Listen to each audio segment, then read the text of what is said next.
wish I was on old Rocket Top down in the Tennessee hills.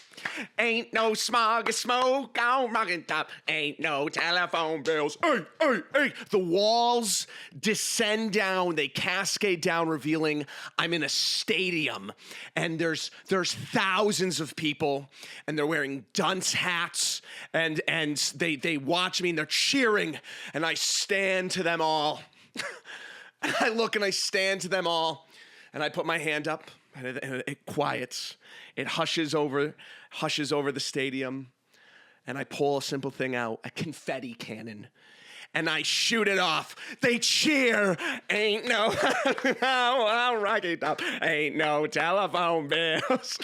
Hello, everybody, and welcome to BoldTakes and Blue Collar Choices. My name is Zachary Ronaldo, better known online as Zach the Bold, and I am your host for this wonderful, wonderful Tuesday special episode, ladies and gentlemen. I would like to start off this episode by saying all of this was intentional. Hold on. My cord is wrapped around power, so I'm worried about a little bit of a hum from the power, but they must be perpendicular, parallel, one of the two. It is a special Tuesday episode, and the reason for that is it was planned. And it's a double-decker episode. I have another long form coming out today. We eating good. We're doing great. How do I start? Where do I begin? Yes, this was all planned, that I was going to be having 2 episodes come out today. Not 2 podcast episodes, but a long form in this. And it's definitely not because I was at a wedding on Saturday, got obliterated, woke up extremely hungover. This is why we stick to the 2-drink limit, folks. All right? Sometimes, even I break it. You know, sometimes I'll go and I see one of my buddies I've known my entire life, and you know, I delve into a little bit of debauchery, and I get trashed on an Oberon.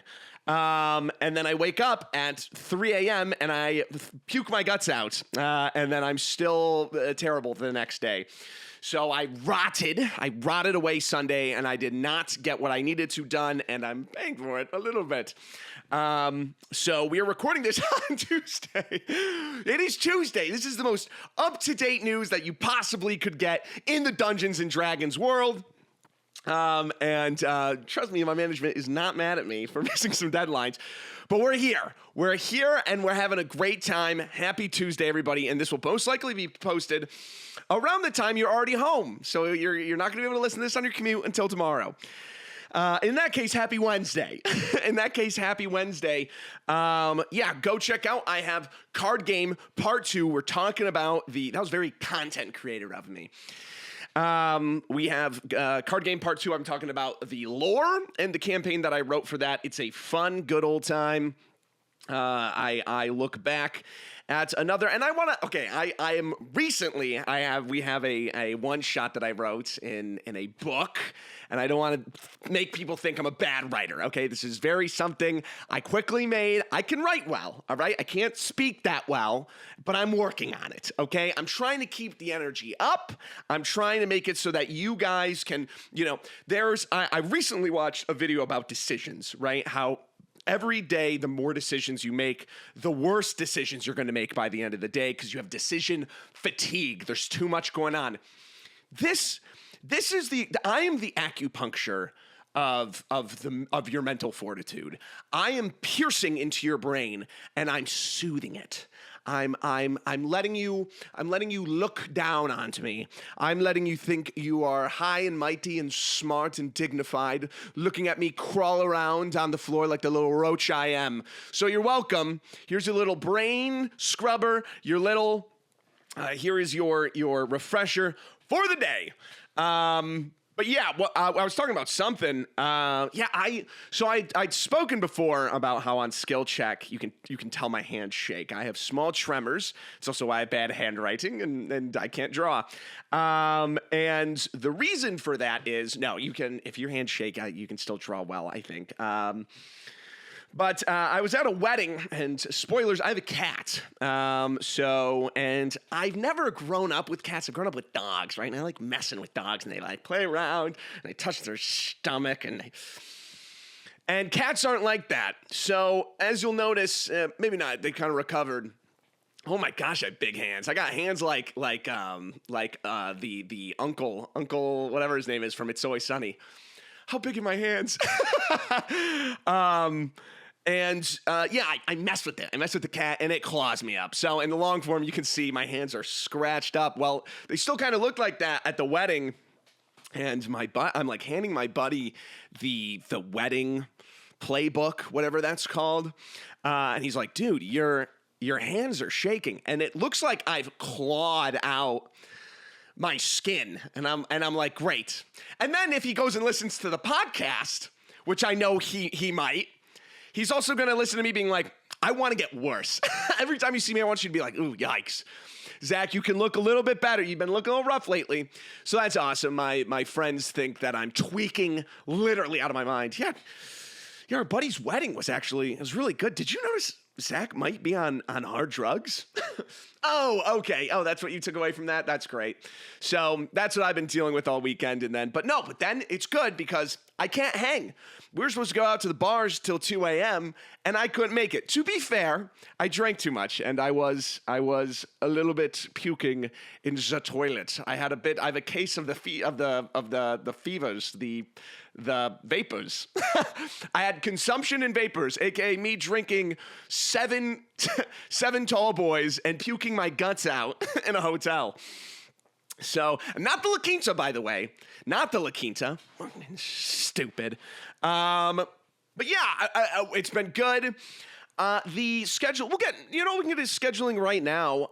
Hopefully this week, if the ideas come to me, if I'm spoken through the divine word, if the warp if I tap into the Astra Telepathica, I might be able to think of some funny ideas for videos. But if you noticed, I think the last three non-ad, man's gotta eat, non-ad short form videos have been a little bit higher production value. Three of the last four or something like that. On location, chopping wood. We have one with 70 different shots. That the riddle one where I had to cry. I had the one I just put out probably a week ago. My God, I'm so busy. But not as busy as your local Waffle House line cook. Shout out Waffle House line cooks. Your general manager's gonna be talking. They're gonna be calling you up. They're like, can you work on Saturday? You go, nope. Sorry, school's starting again.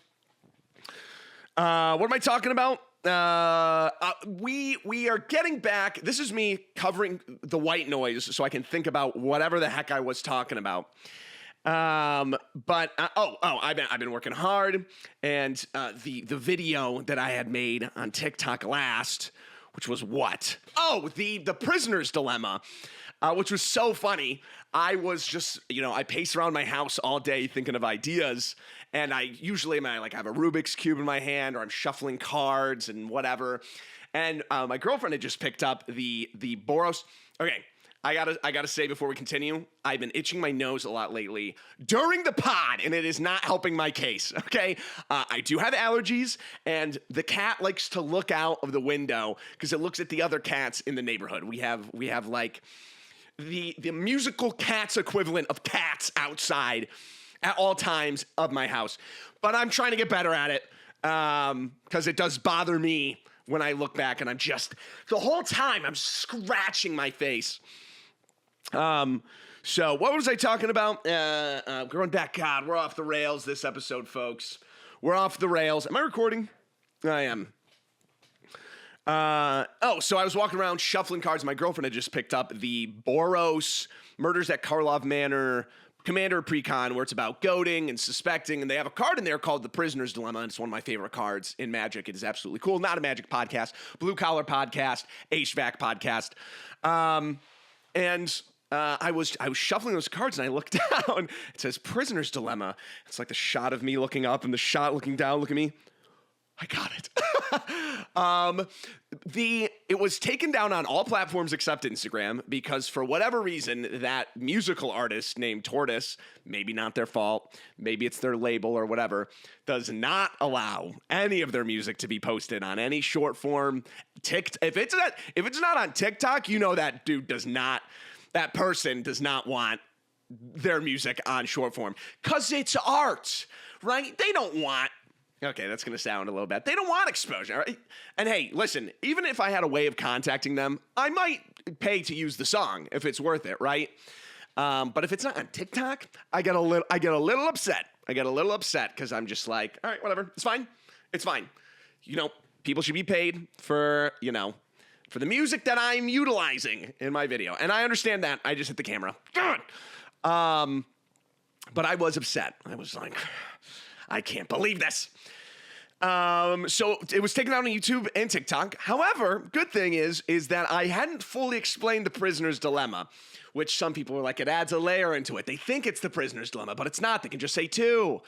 No, actually, what happens is I watch the video 1,000 million times, and sometimes my brain fills in the spots that isn't explained in the video, which may help when I get an editor at some point. But either way, I will not be using an editor for my short form anyways. So yeah, I was a little upset, and then I could use the Akira soundtrack for TikTok, couldn't for YouTube, so I had to find something else, which was from the Fez soundtrack. If you know anything about Fez, it was this very, in the early days of the Xbox 360 arcade, in the early indie game movement, it was like Fez, Fable, Super Meat Boy. Anyone who's listening to this and knows anything probably knows that's from the documentary indie games. I mean, there was like Binding of Isaac, there was Castle Crashers, there was a bunch of early game indie games, so it was nice to have those guys represented in a video, but yeah, the prisoner's dilemma, I had a lot of fun with that one. The overhead table shot was actually, I didn't have enough ceiling room to get the full table shots, so my girlfriend made a good point that I should take the chairs under, the legs under the table and just put it flat. So that shot is actually the table flat on the ground, and I lay down and I'm like putting my hand out. And if those hands on the table as well are also all mine. I keyed in all the hands because, I mean, I'm not going to ask. If it's my girlfriend's hand, you'll notice it's a female's hand. So I just used all mine and then kept the shot over, closed all windows, made sure there was no daylight coming in, and just had it so that all the light was set up the same way. And still, I don't know what happens. Is like the light does change no matter what. I don't know if it's shadow or whatever, but a little bit of tweaking and Lumetri color will do it for me. It'll fix it right up. So, but yeah, it was a great video. I'm hoping, and talking about uploads, we're taking a little bit of a break. I think I'm going to try to keep at most, unless something really important comes up, 2 long forms a month, because I like talking head videos, but I like skits more, and doing too many long form takes up too much time. And that is up until I get a editor, and then that will balance out, because this long form and this podcast was both edited by me. Yesterday was the long form and today was the podcast. So I've realized that if I want to keep up, and also I want to just, you know, I watch a lot of Papa Meat, a lot of Meat Canyon videos.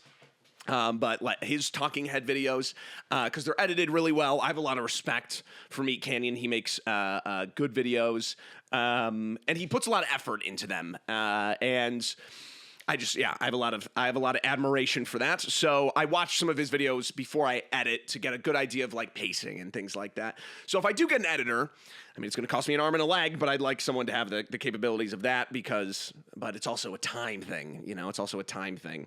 Someone's stuck in traffic. It's 90 degrees. They're about to commit the acts of everything that happened in Upside Down, and they're listening to me talk about an editor for 17 minutes. And that's okay. You know, maybe I bring them to the brink. That's a joke legally. For all legal reasons, that's a joke. But yeah, I'm hoping that the upload schedule gets a little bit better, because I've realized that if you watch the beginning of the podcast back in last year or late last year, I'm like, I want to make more long form, and now I'm making way too much long form, and I'm like, I want to get back to making short form. I like making skits. That's more fun to me. But I hate production. I like acting, I like writing, but I hate moving everything. I hate doing the blue collar part of making the videos, which is setting up the lights and moving them around and then resetting and then all that. So yeah, that's it. I've been playing Kenshi more. I have this problem with all RPGs, and I think some people will agree with me on Kenshi, even though Kenshi's way better. Yeah, it just happens where, you get to the part and you think you can do everything and then you can't, or the game's glitchy. And I'm having some problems with that. Well, I'm not having problems with that. I'm a cool bounty hunter. I'm part of the anti-slavers. I'm going around. I have like a $40 million bounty on my head. But my girlfriend wanted to be a trader, and apparently the trading mechanics suck in Kenshi unless you have a million mods. And yeah, so that's a little disappointing. All right. We're going to talk about magic. We're talking about magic, all right? We're going to talk about it just a little bit.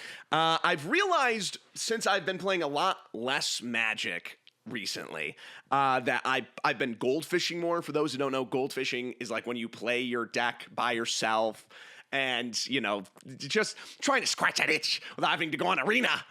And I've realized my deck making philosophy has changed so much that my decks are all solitaire.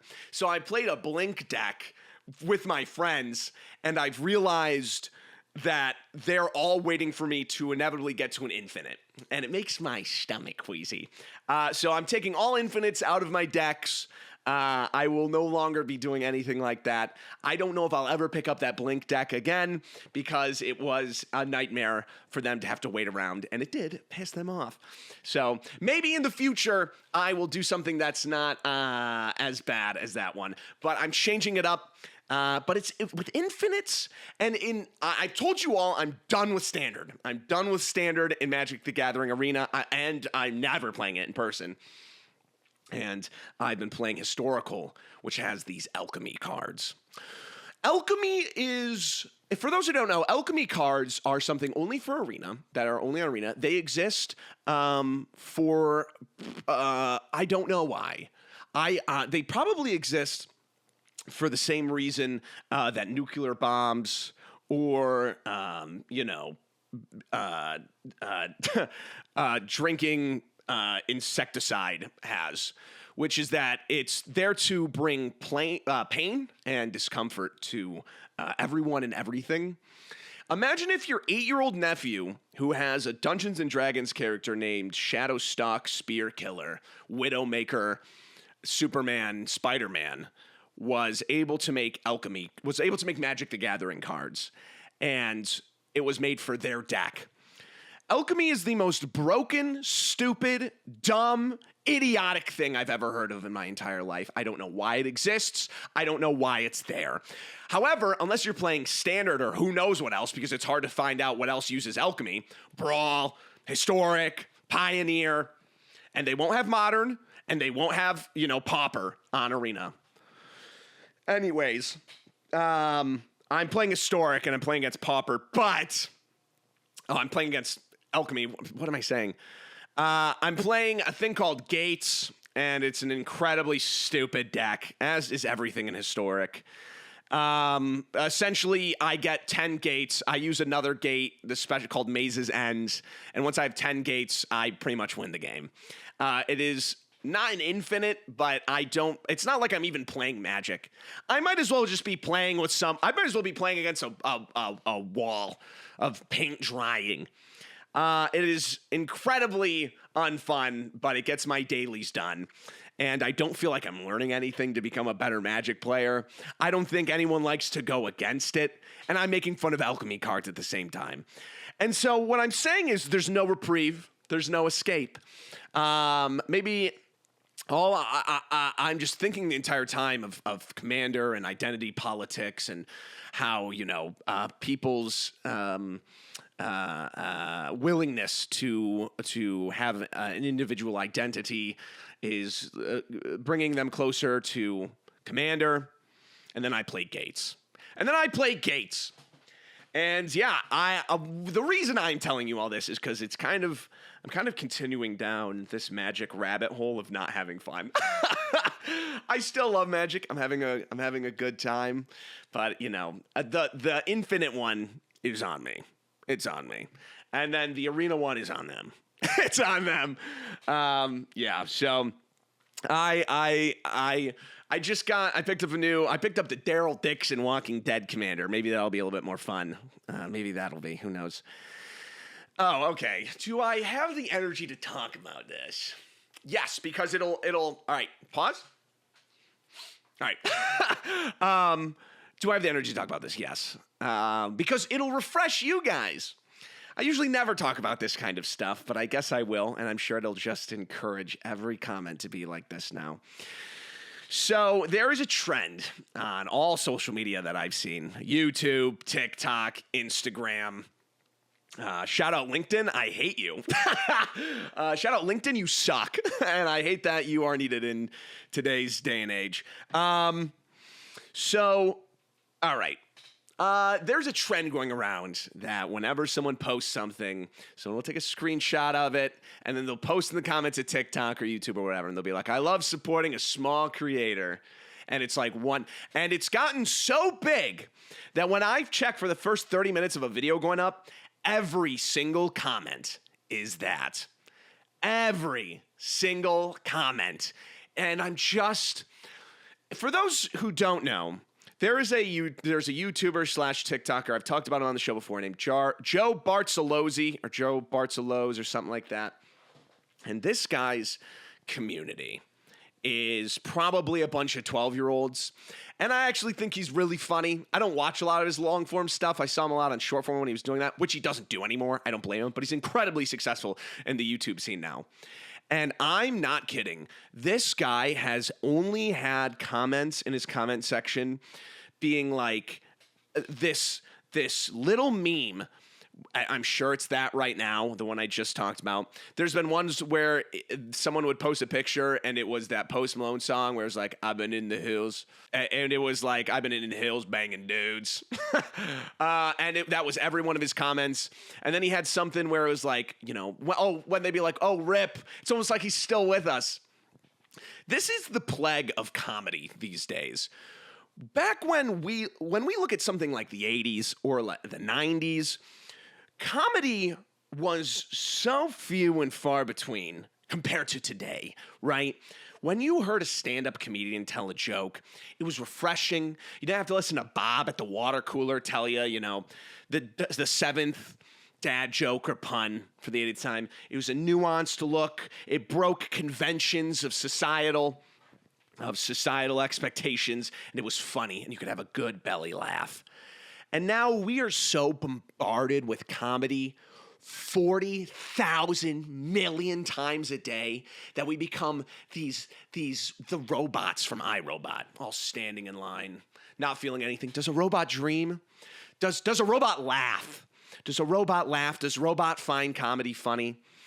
And I have that, and that's why these cycles of memes come around, and then they die, and then they go away, and then we look back at when Ultra Instinct Shaggy was so funny, and then it was the biggest joke for a month, and it's dead.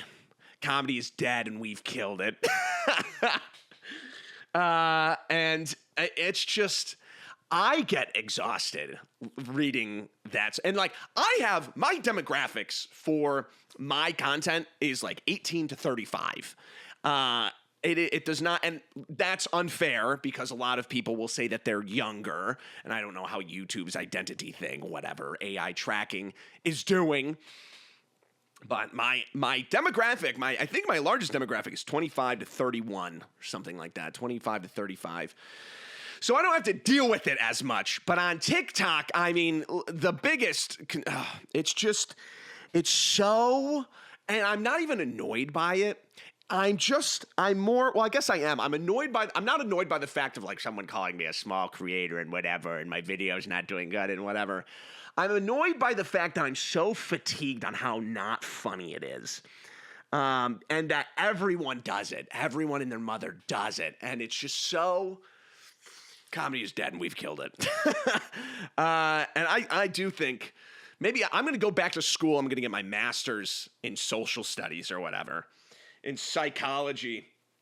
And we'll talk about how there's too much comedy in the world now. It's ruined it for everyone.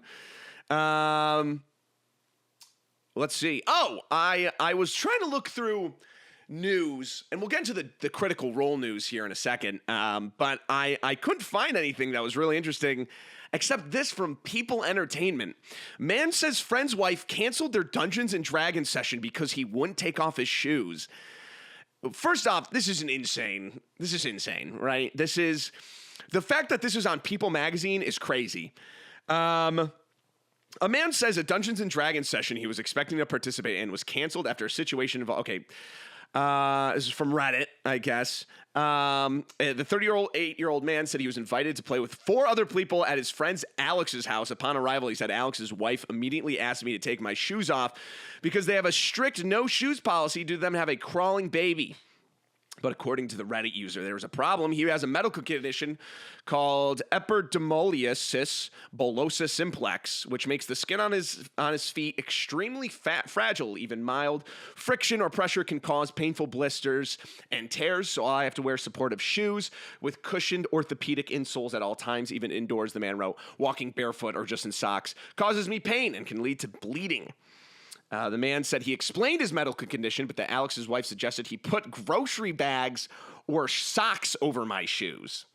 He then told her that would be unsafe for walking and ultimately thought the comment was insulting. Additionally, the man noted that he sent a text message asking a few days prior, expressing his concern, and that his friend reassured him that he shouldn't worry about it, which is why he didn't have indoor shoes on him. So essentially, they get into a big tussle. And the wife said, I wasn't going to risk injuring myself over a deal. Oh, no. The wife told him that she would not compromise her baby's health for his comfort, and that he would just have to deal with it for a couple hours. I told him I wasn't going to risk injuring myself over a D&D session and my shoes were that big of an issue. I'd respectfully leave. And then he left. And then the wife canceled it because of the uproar and the huge scene that just happened. So, one, this is not about Dungeons & Dragons. It's barely about Dungeons & Dragons at all. It just coincidentally, I mean, they could have been playing Catan. They could have been playing fair games or anything. I guess it does matter because they're sitting down the whole time. But the idea that this was in the Dungeons & Dragons news section cracks me up. Also, why is People magazine writing about this in the first place? Is this news? Is there really not that much going on in our world that this has to go? Listen, you're wearing cleats. I'm sorry. My baby's crawling around. Well, I'm working on my high knees. That's not my fault, okay? He comes in. He's doing kickline and he's doing kickline and cleats and track cleats. She picks up the baby. What are you doing? Moving it around. Listen, I understand. I don't understand why she said put grocery bags. Why would he have a problem putting grocery bags over it? Grocery bags or socks over my shoes. It would be unsafe for walking, so that he would slip if that would happen. Listen, I don't live with that. That I'm sure that has a toll, a chronic pain on life, and I'm sure that takes a huge toll, and that's crazy, and that sucks. I maybe would have brought the shoes no matter what. I do have to say, what if he was like, what if I keep my eyes on the floor? What if I keep scanning the floor while doing kickline in my cleats? And if the baby, and the wife's like, well, the baby crawls at 40 miles an hour. Oh, shoot. Oh, that's not good. But I do have a game after this. Man. Yeah, the baby crawls at 80 miles per hour. So at any moment, he could run right in front of you. Yeah, I don't know. This is great because I one, don't have a baby. And 2, I don't have EBS. So my feet don't do this. But that sounds like it sucks. What would I do in this situation? It's because it's not about the dirt on the floor, right? And they must have not had slippers or anything on right there. I guess I have a patio. Maybe we could have been, depending on the time of day, I would have been like, let's go to the patio. You know what? Let's do it outside. Let's keep the baby. Papers go flying and furniture as the baby crawls 80 miles per hour and explodes in front of me. I'm dodging my friend doing kickline. sided with Alex and his wife, sharing that they felt many Reddit users sided with Alex and his wife, sharing that they felt the man could have covered his shoes as he was asked. A number of those took issue with him being insulted by the Quest. Maintenance people do all this time when they enter homes. It does not affect how well you walk, and it seems like you would have been a good compromise. You're the asshole for thinking this is insulting. I mean, listen, I'm not about, the king of public opinion, common opinion, whatever it's called. But I do think in some sense, that this is a really funny situation because, one, listen, if they're like, our baby, this is prime baby crawling hours. And he's like, well, this is prime me walking hours. What do you want me to do? This is a real D&D question, right? This is a real dungeon. It has nothing to do with Dungeons and Dragons. It's in the main headline, and we're talking about that. Sorry. Yeah, hey man, can't do it. My kid, look over, it's Jack from The Incredibles. Laser eyes are going across. He's running around. So that's all in D&D news. There are more news. The actual news is congratulations to Critical Role, the announcement of Campaign 4 and everything. It is going to be a Westmarch style game with 3 tables, I think, and 14 or 15 people. I should have had some kind of article or something up here, but I'm just going off the old dome. And lucky for me, I've never criticized Westmarch. I've never said that any Westmarch style game is not good. No, let's be very clear, all right, before I say anything else, okay? Me telling you, the viewer, that you should run a Westmarch style game is not the same as, I don't know, Brennan Lee Mulligan doing the same thing, someone whose literal job it is to make something like this. When you make a Westmarch style game, I'm playing, Monster of the Week, Pop Tropica. I'm playing, I'm playing Wizard 101, all right? And then Brennan is going to make a Game of Thrones, Brandon Sanderson-esque. Well, Zach, actually, you said you didn't like Westmarch style games. Yeah, when you run them. I think it's going to be great. I think it's going to be cool and well done. I'm very excited to see it. We got to talk about, it's that picture. It's the elephant in the room. Speak of me. They are not going with Daggerheart. I get it. I totally get it. I'm surprised. I'm very surprised, actually, just because they've been playing it so much. Again, I don't know anything, and this should prove it, about any of the stuff going on at Critical Role or whatever. I'm excited because I haven't seen 2024 rules come yet, but I understand that the Daggerheart community can be upset about it. But also, it is very true that the game has only been out for 3 months. So I don't really blame them at all for making any of the decisions. And honestly, for a lot of people, it might be a little bit of a relief because they don't have to learn a new rule system. I mean, it's 2024 rules, so there are some new rules. But it's very exciting. I think this is going to be a crazy cool season. I'm also interested on how long episodes will be, if they'll still do it only once. They have to, right? Because, I mean, if Brennan's making all this, there's no way he can do it more than once a week. I'm very excited to see how it comes together. I think this is such a unique idea. And I hope that what is also crazy, and I just thought of this right now, well, Rocky Top, is that this, if we look at how the generations of Dungeons and Dragons has changed and the expectations of getting into those games. A lot of that since the Adventure Zone, Critical Role, Dimension 20, the outlook of how D&D is played has changed dramatically, especially new players coming in. They expect a lot more role play than I think they did in like the 80s college era and, the Red Book era, because there were preconceived notions based on these actual plays that have been made that gives people the idea that D&D is a heavy role-playing game, that it is not this JRPG, Skyrim, open-world sandbox. And when they come into that game and they see an open-world sandbox, it might be a little bit different than what they expect. And that creates conflicts with older generation players, new generation players. And you have like something where something happened to me where a player had said the first time I was at Adventurers League, can we keep going? Like some of us want to finish the module.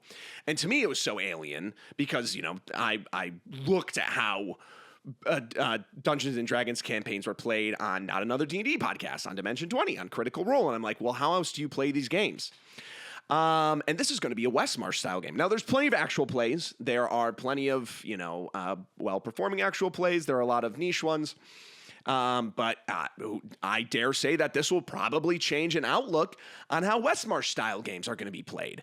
And, there's going to be that thing, that common joke trope maybe, where my new player came in and wants me to DM like Brendan Lee Mulligan, but this is a Westmarch style game. I think that social dynamic is going to be interesting to see in the next couple of years as they form, and with Critical Role's success and the success of this next campaign, and new players coming in and expecting a Westmarch style game ran like Brendan Lee Mulligan. I think that is, this game is ever evolving. How this game is played is ever evolving, but people sometimes are not. They're very static in the ways that they play Dungeons and Dragons. So we have these like intergenerational conflicts that come up at tables. And even then, some people don't watch actual plays and they learn from their dad, and they play Dungeons and Dragons like 3.5. They play it like, I was going to say 4th edition, but they play it like they did in college. Like their dads played it like they did in college, and they teach their kids that. And then that conflict comes up, and that's why we have so many players playing tabletop role-playing games in such dramatically different ways. And there's other factors to that, how video games are played, and how, role-playing games like Fallout were made from, people playing Dungeons and Dragons, and how that has formed throughout the years. I think of the implications of running a Westmarch game as an actual play, because again, actual plays are made to entertain. They should be made with the idea to entertain. And if I was to ever make an actual play, or if I was to ever DM an actual play, right, I probably wouldn't. In my last campaign, I didn't even have a single shop we went to unless it was narrative focused. I didn't have any random encounters unless it was narrative focused, right? But that's not how other people play, and we talk more about that in Advanced Dungeons and Dragons and my reviews of those things. And I try not to make their critiques to be about the system or how the system clashes with 5th edition. Rather, I talk about, unless it's for a joke, right? But then, that gets into the sociology of comedy and how people react to that, and who can understand parody and who can't, and if my sarcasm is too thick, and yada, yada, yada. So I think it's going to be interesting. I think it's going to be ran beautifully. I'm very excited. Congratulations to all of those who are now a part of the project. A lot of them I know personally. And yeah, I'm very excited to see also what else is on the roster for Daggerheart as well, because I adore the Daggerheart team, and they're super great. Yeah, I think those are my thoughts on it.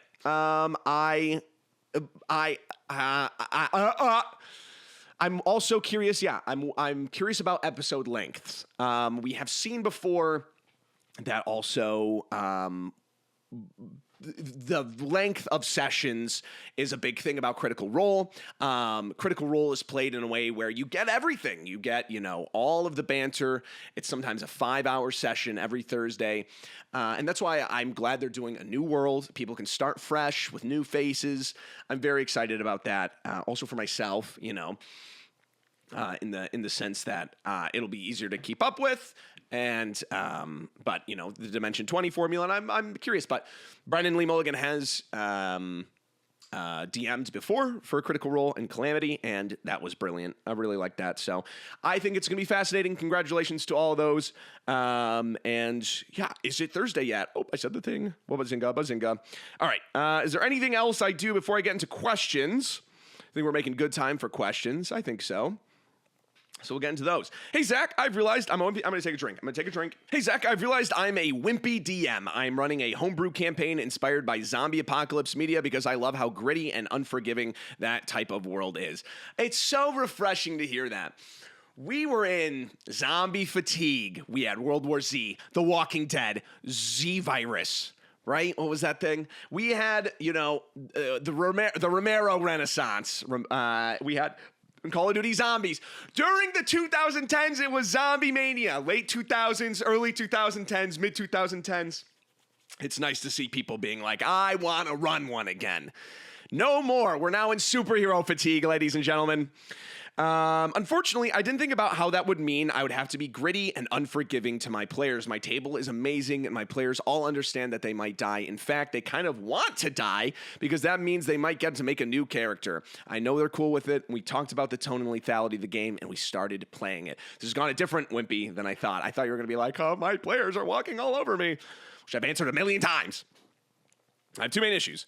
All their characters are built into the story. I'm worried about parts of the world will fall flat or never come up if specific characters aren't there because I built those parts specifically for those characters. I don't want someone to be mad at me if they die, but in an unsatisfying way or before they got to do something they had planned or hoped for. Plus, we joke around during combat a lot. So what if someone dies right after doing bits? Is that a slap in the face to the player? So that's the only two parts. All right, let's do the first one. All their characters are built into the story. I'm worried about parts of the world will fall flat or never come up if specific characters aren't there because I built those parts specifically for those characters. Okay. This is a fascinating question. And I guess I'm just going to answer it a little bit differently than I answer a lot of questions in the podcast. So, I will say that is life. That is how things are in the real world. People die unexpectedly all the time. And it sucks. And in real life, that's the end of their story. And maybe they were just about to go to college. Maybe they were just about to become, Forbes' first 16-year-old billionaire. Maybe they were just about to ask their crush on a date. And then, you don't realize how much people had plans or not had planned on dying until you see their bed unmade in the morning, until you see, the groceries they had in their car when they went outside and passed away. You don't realize that people's plans stop out of nowhere and the world keeps turning. And if you're worried about something like this, I understand in your D&D game, but it is actually one of the most human aspects of any D&D game. I get that you're worried your players or even yourself will be bummed out, but that is intrinsically something that happens. People die. Plans are erased, and that's the way things go. And TTRPGs, tabletop role-playing games, in a way, are a simulator, a flight simulator, any kind of simulator. Don't know why I said flight. And one of the big aspects of that is that people die. And some people, in our age of new medicine, in our age of, people dying from diseases or early or anything like that is incredibly low nowadays in first world countries and things like that. And you have to realize at some point it's going to happen to someone in your life. And it sucks. And you will grieve and you will realize that it's unfair and there are so many more things planned.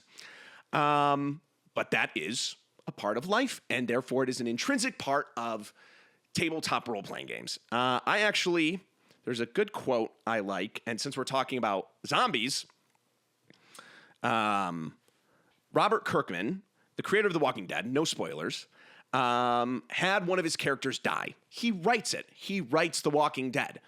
And he had this to say: I'm sorry. I'm sorry to my fans and to myself and to the character that died.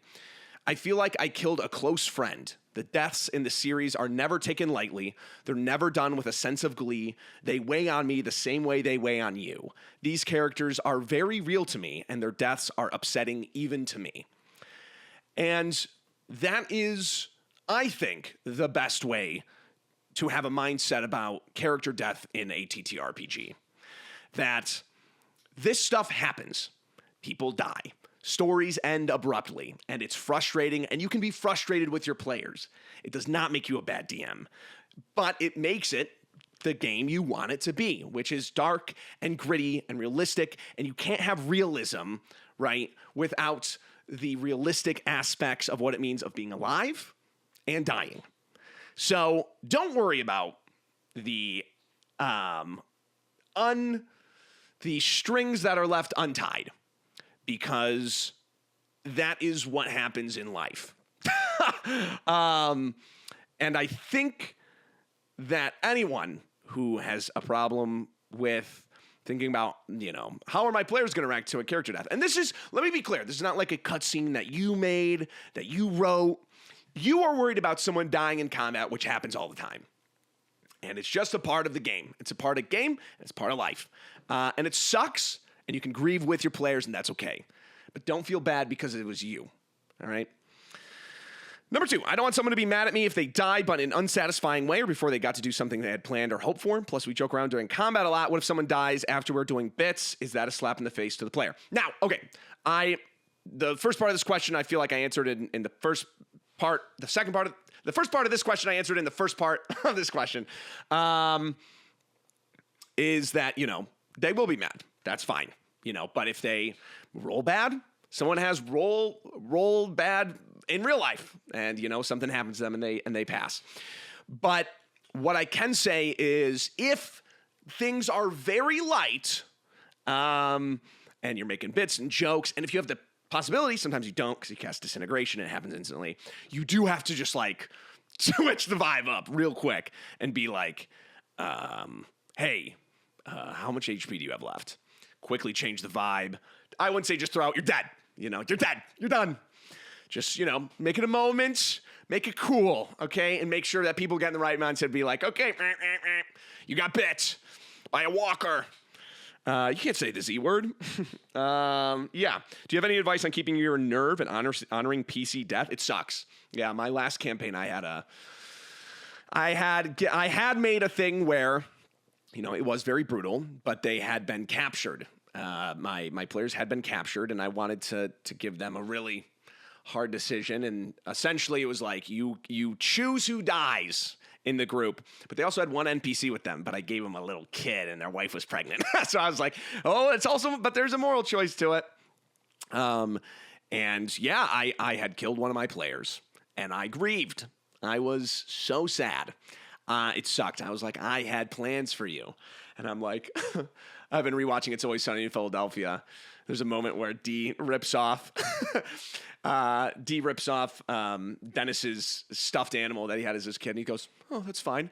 And he turns around and he's like, that's how I was. I was like, I had plans for you. Oh my gosh. And I turn around bawling my eyes out. It sucks. It's a part of life. It's a part of TTRPGs. Don't think if your players are mad at you, that's fine. They got to take their anger out of someone. Tell them to go to the gym. Tell them to do kick line inside their house with cleats on. But yeah, I wouldn't, and for all those listening at home, do not be worried about something like that. Unless, it was a stupid combat. That's a different question. This question is about how do I do something about that? All right. Next question. I'm a recovering min-maxer. Thank you for the question. Next question. I'm a recovering min-maxer. Would you please stand up? Hi. My name is Zach, and I'm a recovering min-maxer. Hi, Zach. I joined for the power fantasy, but stayed for the role play and lore. For the lore, I played a Gloomstalker Ranger with Assassin Rogue. I have been playing with the same party for a year as I've been recovering from min-maxing. As I have been recovering from min-maxing. I have my 3-year min-maxer coin. Can I say that? Although my DM was mad at me for min-maxing, he's now throwing more changing fights at us. We are running away or almost TPK every fight. My DM says that a good fight is one that almost everyone dies in. Oh, goes back to that question. I have yet to have an answer, ladies and gents. I've yet to have an answer. What makes a good combat? We are constantly sitting around for hours when we get downed by 5 fighters because you look the most hurt. This guy plays Magic. Threat assessment. You have the highest life total. But when we all die, someone passerby or some god just revives us. Whoa. Okay, so this guy's saying that your DM literally hurts, gets you down. We'll TPK you guys and then have someone resurrect you. That's I think objectively unbalanced. If it happens that much, that's objectively it's unbalanced. Enjoying the fights because there's no stakes if we just go and revive when we die. My DM also won't let me help a player when they ask for suggestions on what spell to use or subclass to play because I know too much. My DM won't let me help a player. That's stupid. No, allow table talk. I disagree with that. They say the same thing as when I ask why the rogue gets a ring of invisibility, but I can't get a bag of holding or a decanter of endless water. I feel like I'm getting punished for knowing the rules, and my party can survive without a min-maxed character. Not me. Smoking a cigarette. Not me. I don't want to go back. Please don't make me. Chopping wood. Haven't heard that name in years. But like, what do I do when my kit is mediocre and have no magic items when fighting a beholder at level 5? Jeez. Sorcerer, Aberrant Mind. Sorry if it's too long and the spelling errors. I try to keep my best. Don't worry. I read through your spelling errors. Keep up the good work, and I love when my players say I remind them of your shorts. That's cool. Right on. Yeah. I think it's time to put it back on the cape. No one cared who I was until I put on the mask. You are in the corner. Zach, we're down. Long drag of cigarette. You put it out. There's a single light over the table. Only like your brow ridge is casting raccoon eyes over you. I guess it's time then, isn't it? Cone of Cold. Wait, this is a little life hack. Hold on. This is a legitimate hack. D&D spells. All right, so I found it. This is from Fizban's Treasury of Dragons. It's a second level evocation spell. This also kind of goes with icing deaths. Oh, never mind. Nope. So you have Rinding. Oh, wait, what? Oh, that's Unearthed Arcana, my bad. This one is not Unearthed Arcana. This is called Rhymes Binding Ice. This is a second level spell that people sleep on for some reason. One action, range self, 30-foot cone, uses somatic and material components.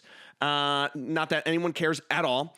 And it's instantaneous. A burst of cold energy emanates from you in a 30-foot cold cone. Second level spell, by the way. Each creature in the area must make a Constitution saving throw. On a failed save, a creature takes 3d8 cold damage. Second level spell, by the way. And is hindered by ice formations for 1 minute. Or until another creature within reach uses its action to break away the ice. Second level spell, by the way. A creature hindered by the ice has its speed reduced to 0. On a successful save, a creature takes half as much damage and isn't hindered by the ice. Second level spell, by the way. This spell is objectively fantastic. It is so good. You're smoking a cigarette. You got your cowl on. I guess just this one time, I have to go all out. Rhymes Binding Ice. Your DM? No. Like Kaiba. Hey, listen.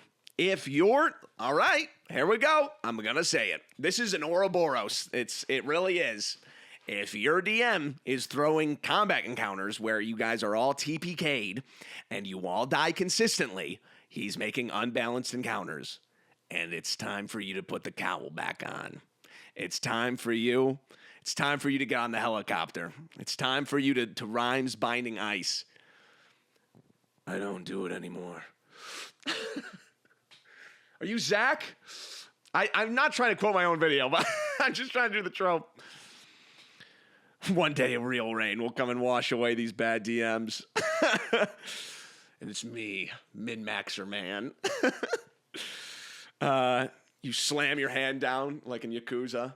You walk away, the door closes. The other player at the table looks down, and it's a coin, and it says Min-Maxer free. They're 3 years. Bum bum bum bum bum bum. Hey, sorry. It's an Ouroboros. My players min-max, I make harder combats. My players min-max, I make harder combats. It's power creep. But this is extenuating circumstances. If you literally have a frickin' guy come over and resurrect you all every time, then it's time to put him in his place. Artillerist Artificer.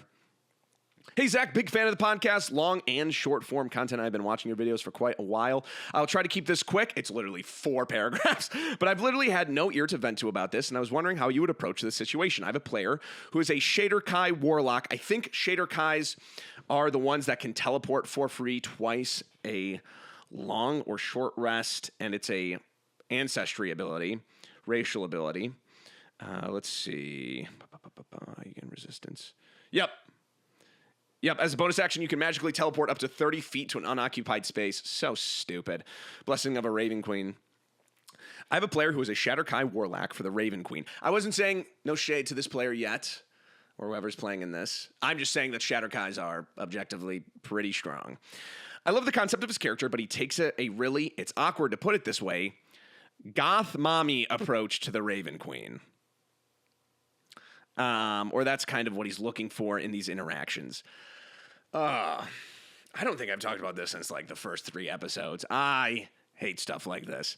I have no romance or sex in any of my games. I don't allow, I'm not cool with it.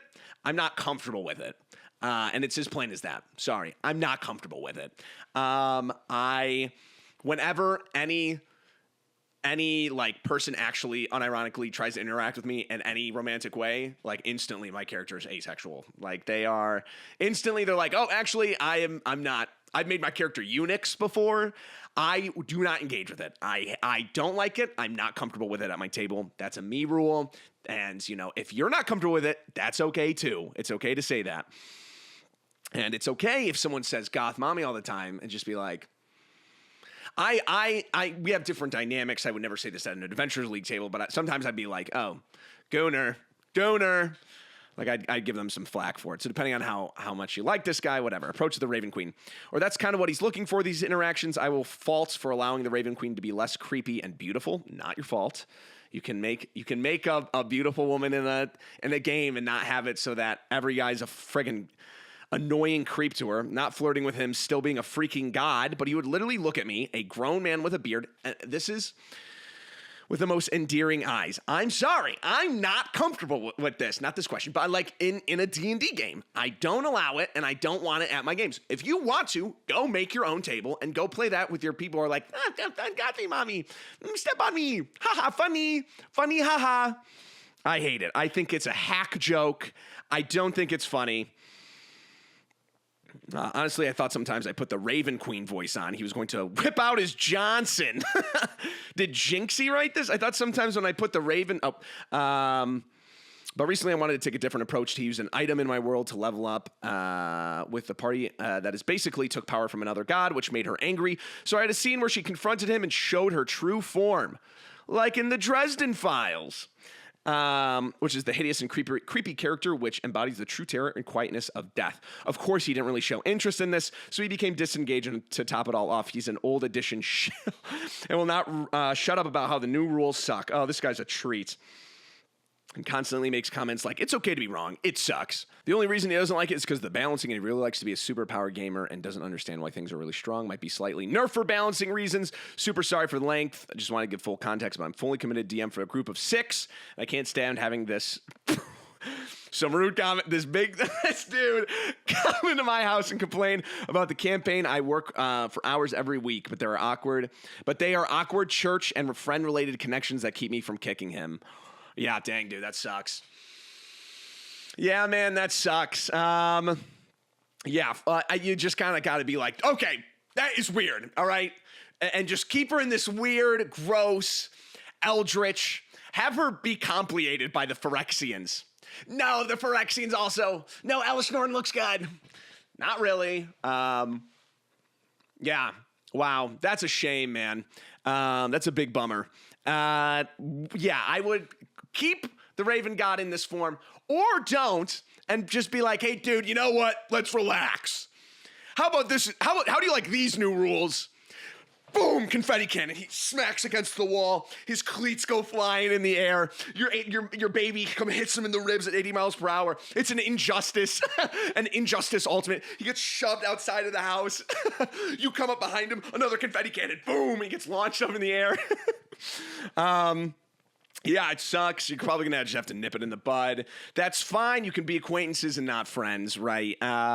You can, I would say, don't kick him from the table maybe, but start poking him back a little bit more, make sure that he knows that this is not a safe space for your goonery, okay? This is not, and also every time he does something, oh, I'm sorry that the rules are better than what they were. Oh, Zach. Go, here, take this OSR book and shove it in his face.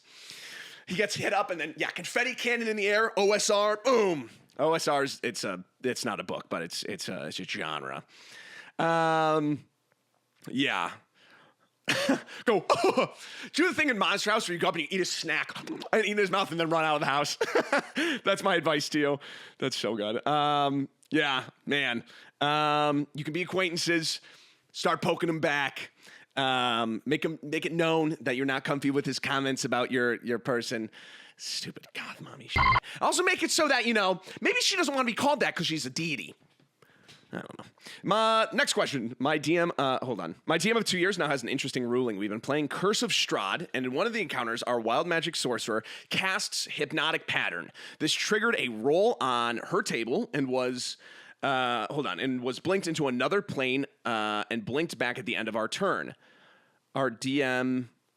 Well, casted Hypnotic Pattern, had blink up, I'm assuming, and was blinked into another... This triggered a roll on her table. Oh, it's wild magic. Oh, I'm so stupid, dude. I have the media retention... What is that? The literary... Okay, so casted Hypnotic Pattern, blinked into another plane, and blinked back at the end of her turn.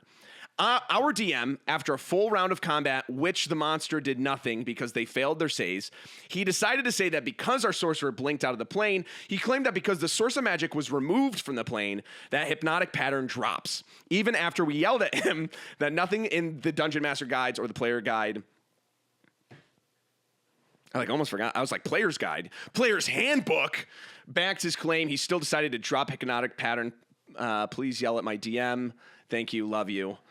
Love you too. Oh, there's a second part to this.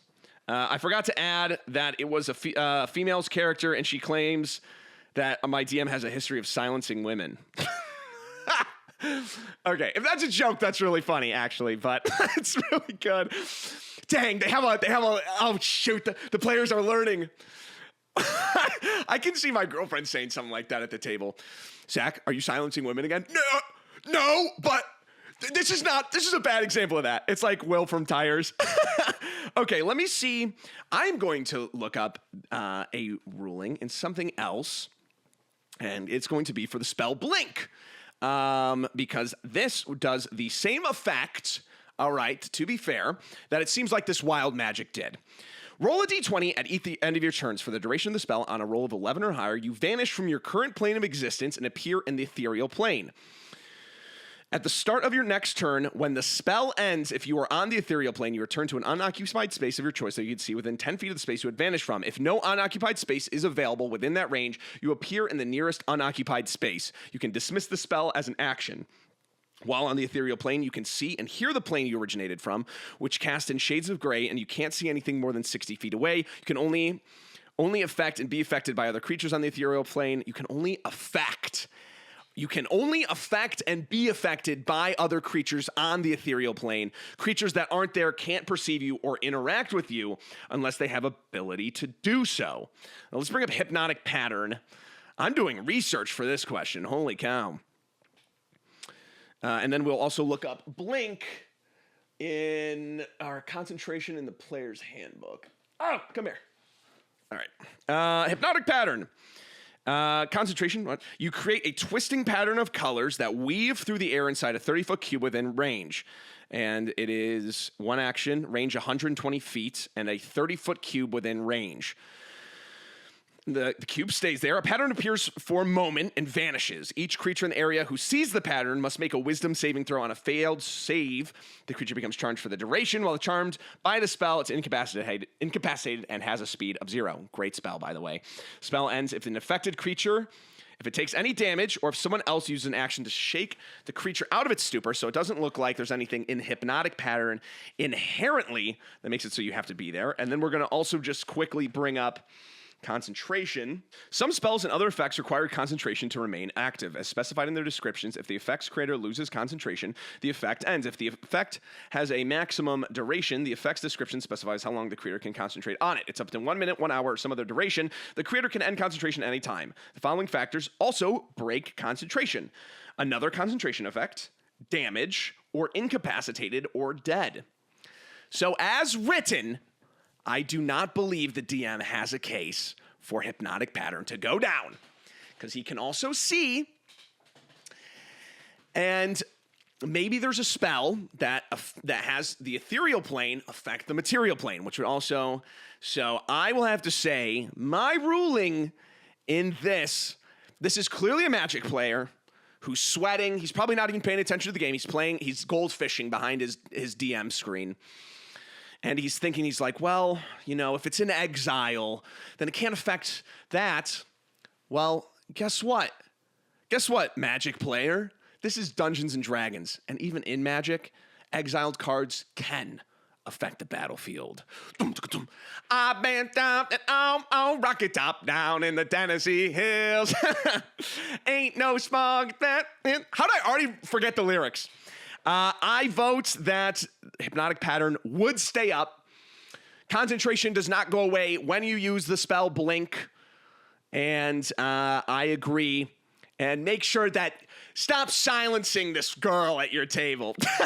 How dare you? I will convict this man of stinkery. Do we have time for one more? Sure. Hello, D&D Germa.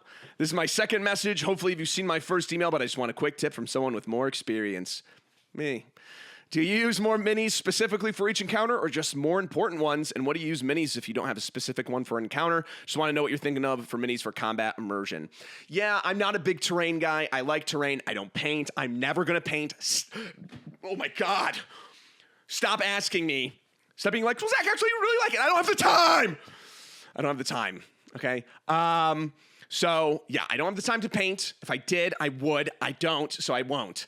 I also suck at painting. You've seen my handwriting. You've seen how I draw. Stop asking me to be a mini painter. I will pay someone. Fistful of brushes. CA. So, yeah, that's it. I use minis. I will buy minis for boss fights. Otherwise, I kind of have just a general amount of minis. A lot of the time, I use dice. It's easier to track. They have numbers on them, right? But if your favorite part of playing Dungeons & Dragons is making terrain, making people immersed in the terrain, having combat that's cool, do that. There's nothing wrong with that. I would say just never hold yourself up from a session because you don't have minis. I don't have the right minis. I need magical. So that's what I would say is don't worry about it. If you want to work on terrain and minis and D&D and maps and that, great. More power to you. Don't let it stop you from running a good game. And I think that ends our video podcast. What am I saying, bro? Okay. But I'm going to bring up the super chat. Hi, Zach. Big blue collar fan here. This is $5 from Austin Church, 8055. Thank you, Austin. I'm a new DM, but I've been playing for a few years. The rest of the table, I've only been playing for a few months. Me and another guy. Oh, this is a full question. All right, we're going into OT, baby. We're going into OT. I've been DMing our own campaigns now, and we've done about 3 sessions of my campaign. The main plot has been revealed. The other DM is very good, and he's been really lenient in things that the party hasn't, and the party hasn't been taking advantage of it. It is a great table, even if we do get distracted by random conversations. Steak lobster comments. I'm trying to go a little bit deeper into the game, tracking spell slots, encounters as they travel, and actions having real consequences. Consequences is a major theme of causality of the campaign. Freeing slaves starts a war the good guys probably can't win, but I think I made a mistake in the last session, and I don't think I know how to fix it. A PC's child was taken as a human shield. Oh my God. Maybe I should vet these. And after trying a few things, another player rushed them, and the kid was taken out. I hadn't seen that coming at all, so I allowed them to heal the child. I now think allowing it was a mistake because an early actions have consequences moment would have really solidified the tone I wanted to set. I don't think retconning the child's recovery is a good idea, but I don't know what to do. Maybe a partial recovery could work, but I'd love to hear your take. Yeah, depending on how hurt they are, if you want consequences actions, maybe, there's a psychological element to something like that. Vendettas, how does the parent feel about something like this? Now, you can't control the player, but maybe it's something you want to chat with them about. Maybe it's something that their kid talks to them about that would push the player in the right way. There is no retcon needed. I think that you can go about it in a different way than what you're saying. And I would say maybe, it's the psychological factor. It's vengeance. It's whatever, so Good question. Thanks for the 5. Appreciate you, Austin. Ghost Toast 36 sent $5. Thanks for another great episode, Mr. the Bold. Thank you. Burning Blaze 005 sent $2. I've been watching. Thank you for the 2, and thank you for the 5 Ghost Toast. I've been watching XP to Level 3's videos about Tomb of Horrors, and I'm giggling over the thought of Avishkar getting turned into a woman and sent back to the beginning over and over. And Corey, I think the guy who plays Avishkar, freaking out every time. That's so funny. You have, oh my gosh, Burning Blaze. I didn't realize you super chatted 3 times. Holy cow. Thank you, man. I appreciate it. We'll get into all those. Yeah, I might make a short soon with the guys because I want to promote it more. So keep an eye out for that. Burning Blaze with another 10. Thank you, Burning Blaze. Hey, Zach, Bold here. Hey, Zach, the Bold here. I'm going to try out Kenshi soon now, but I got 2 quick questions for you. Number 1, my group can't meet for a while. I'm getting the itch to play, but I can't, and I'm a pretty socially anxious person, so I don't want to randomly message people on LFG posts. IFG? How do I find a new group? Adventures League in person. Or if you want like a professional DM experience, start playing. Big advocate for the channel. If you want to find, I know people in my Discord also play. Shout out the Discord. So maybe you can find some people there as well. And if you just want the itch, some online roleplay communities, safe online roleplay communities, vetted online roleplay communities might be your way to go. Though I don't believe that is Dungeons & Dragons. It's a whole different thing. But if you want, you know. Number 2, I've been wanting to DM for a while and got an idea in mind for a campaign, but don't know how to turn it into a campaign. So how do you turn the idea for a campaign into a campaign? Sorry if this takes too long to answer. Love the long form. Thank you, Burning Blaze, for the 10. Yeah, what I just said. And then also, I typically have like an idea for a world and then see what idea inside the world would make you feel accomplished in the story that you want to tell. So maybe give your players an idea of the world, and then they'll give you character sheets, and you can go based off of that. With another 10, Burning Blaze. Thank you. Hey, Zach, the Bolt here. Oh, Burning Blaze, you might have accidentally sent a super chat twice. If you do, I hope you got your money back. If you didn't want to send me 20, let me know. I guess you can email me at BoldTakes@outlook.com. And we can get something figured out because I hope that didn't double charge you. Anyways, MedRoute98, again with the 30 shekels. Thank you. Keep on posting podcast, brother. God bless. Thank you, MedRoute98. Cookie792 with another 5. I know you're not super big Warhammer guy, but references make me giggle. So what's your favorite 40K faction? Ooh, man. I really like the Inquisitors, but I've read Eisenhorn. I feel like I've answered this question before. The orcs are funny. If I were to play Warhammer, it'd be the orcs. I've definitely answered this question before because I said that. Man, but my favorite, like, Astartes. Man, let me see. I guess, like, what I can say is I don't like chaos. I've never been a chaos. I think chaos is cringe. Well, Nurgle gives us... Don't care. Oh, I also like the Sisterhoods of Battle. Sisterhood of Traveling Pants.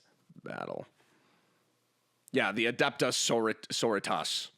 I really like them. I like their aesthetic. I like their dark Catholic influence. I think that's really radical and cool.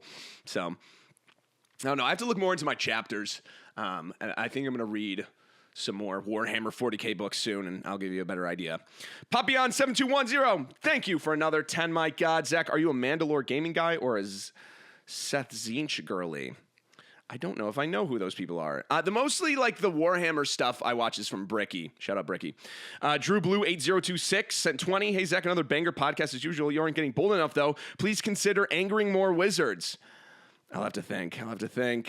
What does that mean? I also have pretty coma.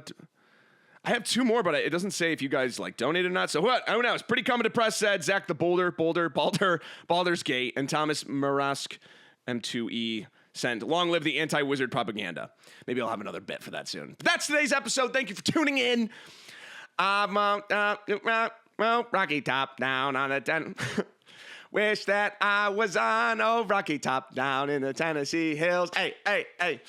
Will I get copyrighted for that? That's dumb if I do.